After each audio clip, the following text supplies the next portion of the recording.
Hello everyone, welcome to another lesson with me, Anna English, here on English Like a Native. I have 3 super simple ways for you to sound more fluent today. And at the end, I have a special bonus tip, so make sure you stay tuned to the very end of this lesson. Now, of course, these tips will be no good if you don't practice your English speaking on a regular basis. Learning to speak English is just as important as learning to read, write, and listen in the language. However, many of you say that you struggle to find an English-speaking partner. Well, today's sponsors may be able to help you to solve that problem. I'm talking about Cambly. Now, Cambly are a site that I've spoken about once before. They offer English lessons with native teachers, but the native teachers are in many different countries like Canada, the United States, Australia, New Zealand, the United Kingdom, and some others besides. And the beauty with Cambly is you can choose your tutor. So if you want to study with an American tutor or with a British tutor, then you can choose to do so. If you find a teacher that you like, then you can reserve them for future lessons, or, and this is what I love about Cambly, if you are a very busy person and you don't know when you're going to be available, you can just simply log on whenever you like, and there will always be someone available within moments for you to speak to. It's really, really convenient. And if you choose to do group lessons, then the cost can be super affordable. But hey, that's just my opinion and my experience. Why don't you try it for yourself? If you click on the link in the description box below, then Cambly will give you 15 minutes for free. So you can have a 15-minute conversation with a native teacher for free. It's definitely worth a try, and hopefully you'll like it as much as I do. So when you click on that link and take that 15 minutes for free, I want you to try to practice at least one of these techniques. Number 1, thinking noises. Now, these are noises you make when you think, and I don't mean a noise comes from your head. You make a noise. Everyone does. We like to fill the silence. When we're thinking, we like to fill the silence with something to let people know we haven't finished speaking. We're just thinking. But the thing is, in every different language, we have a different type of noise. And generally, in British English, our sound is this.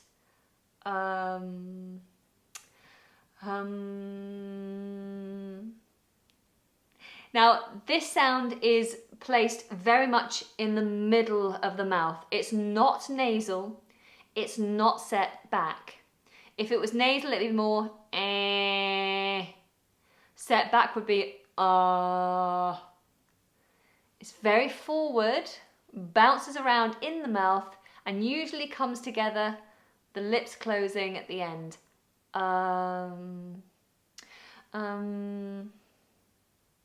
So I might say to you, have you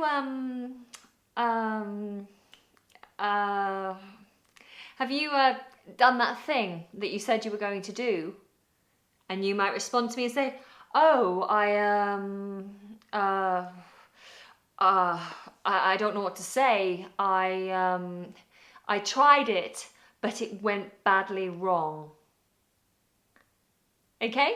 So I want you to try that sound the next time you're thinking of the words that you need in order to continue your sentence. Is that okay? Number 2, contractions. When we are speaking English, we tend to use contractions because it makes life easier. It makes our sentences shorter and it makes life easier. Now, I have covered a full list of contractions, how to use them and how to pronounce them, and I'll put a link to that video up above me now and in the description box below. But I would suggest that you get used to using at least the most common ones. And I would say that they are I am, which becomes I'm. So let's try a few sentences. I'm 36 years old. How old are you? My name is Anna English and I'm a YouTuber. How about you? When talking about a man or a woman, rather than saying he is or she is, we tend to say he's or she's. He's, she's.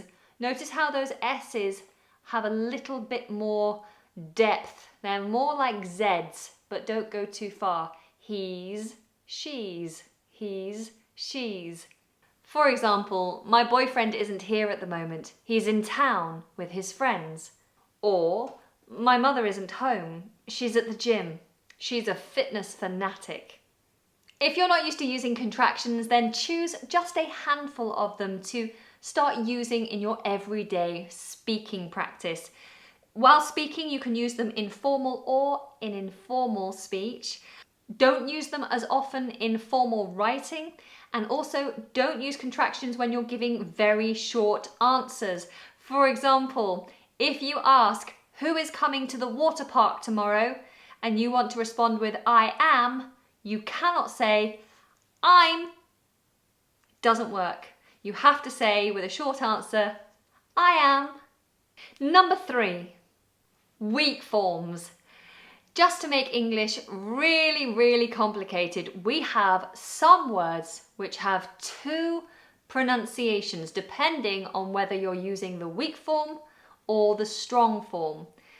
Now, whether it's strong or weak just depends on its relationship to the sentence it's in.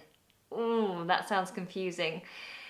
I did do a video all about the pronunciations of most of the weak forms in the English language. You can find that by clicking the link above or in the description box below. But generally, the words that do not have weak forms will be verbs, nouns, adjectives, and adverbs. It's normally the linking words that have the weaker forms. The words that hold the main meaning of a sentence, the verbs, the nouns, the adjectives, the ones that really mean something within a sentence, are always strong. The weaker ones are the ones that just provide context. For example, listen to this sentence. He went to the shop yesterday and had a cup of tea. He went to the shop yesterday and had a cup of tea. He went to the shop yesterday and had a cup of tea. So you'll notice words like to, the, and, a, of became weak. They made use of a schwa sound, t, the, and, of. And this is because those words are not vital to the meaning of that sentence. They just give it context. So if you could start using weak forms in your everyday speech, that will help you to sound much more natural. So there we go. Thinking noises, contractions, and weak forms. Start using those in your regular speaking practice and it will help you to sound more fluent. But I did promise a bonus tidbit for those of you who stayed to the very end. Well, here it is. If you want to sound more like a native, then you need to listen to good examples of native speakers on a regular basis. Now, I know this can be difficult. It really depends where you live, who you interact with, but it's not impossible. Now, I use a platform called Audible, which is a place where you can listen to audiobooks. I use it when I'm driving, exercising, or cleaning the house. Now, I've just finished listening to one of my favourite narrators, Stephen Fry, who read Sherlock Homes, as well as the Harry Potter books. If you're an advanced speaker, I would definitely recommend those books. Harry Potter, perhaps, if you're not an advanced speaker. Sherlock Holmes, if you are very advanced, because the vocabulary is very rich. I'll leave some links to those down in the description box below if you want to check them out. then that's up to you. Don't forget that very generous offer from Cambly. Go and make the most of that 15-minute free speaking practice with a native teacher by clicking on the link in the description box below, and then come back and tell me what your experience was like. If you go on to be a student with Cambly, if you take a course with them, or if they help you to pass any of your English exams, then please let us know in the comment section below. We always love to hear about your experiences. Okay, until next time, take care and goodbye.